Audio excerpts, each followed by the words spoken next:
Maraming mga kabataan ang nawalan ng pagkakataong makapag-aral dahil sa hirap ng buhay. Ang iba, mas piniling magtrabaho para mabuhay. Narito ang kwento ng isang batang mas piniling huminto sa pag-aaral at magtrabaho na lamang upang matustusan ang pangangailangan at maalagaan ang kanyang inang may karamdaman.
Opo.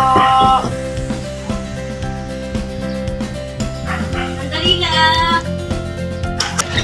Ano yun? Sino po sila? Nay, magandang araw po. Hello. Nay, isa po akong social worker. So, nandito lang po ako para mag-survey lang po sana about sa livelihood. Pwede ko po ba kayo makausap? Sige po. Salamat.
Para mag-apply ng livelihood program.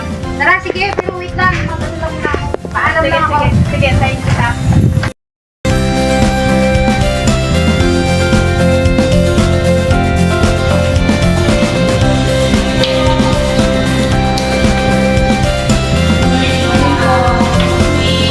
Ano po sadya natin? Bakit po yung mag-apply ng livelihood program po? Sa livelihood program. Dalawa po kayo? Okay. Ma'am! Ma'am, may mga anak dito na mag-apply doon ng livelihood program. Sige po, papuntahin na po dito. So, yung isa beto na lang. Sige po. Thank you po. Good morning. Kamusta naman po kayo? Ano sa Kayo na rin po. Ano po ma'am? Okay lang po. Mag-apply ko sana ako sa livelihood program. Ang sakto po meron kami programa para sa livelihood. So, na-house na po ba kayo ng social work about sa livelihood po or na-interview na po kayo? Nanay ko po, na-interview po. Sige po, okay. So, dito po meron po akong papilapan sa inyo about doon sa livelihood po na fill up na lang po. May lagay ko yung mga pangalan po.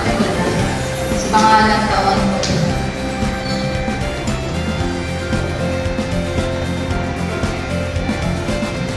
Sa trabaho po, di ba yung mga anak buhay ng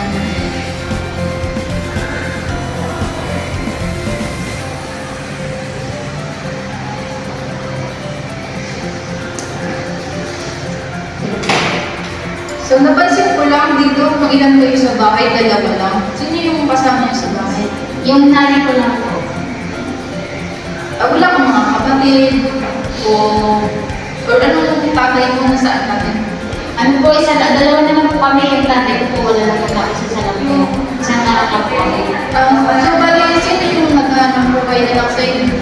Ako po, bali, nandito na po ako sa pag-aaral kasi wala na po kami, wala na din po kasi hanap buhay si nanay ko po kasi may sakit po siya, hindi naman po siya makapagtrabaho. Kaya ayun po, ako na lang din po nagtrabaho. Nandito na lang po ako sa pag-aaral. Kaya po, gusto ko sana mag-apply dito sana sa graduate. Yung mga requirements na kailangan mo. Pag nakapasok mo na ito at na-process, matatanggap na po kayo. Sige po ma'am, salamat po.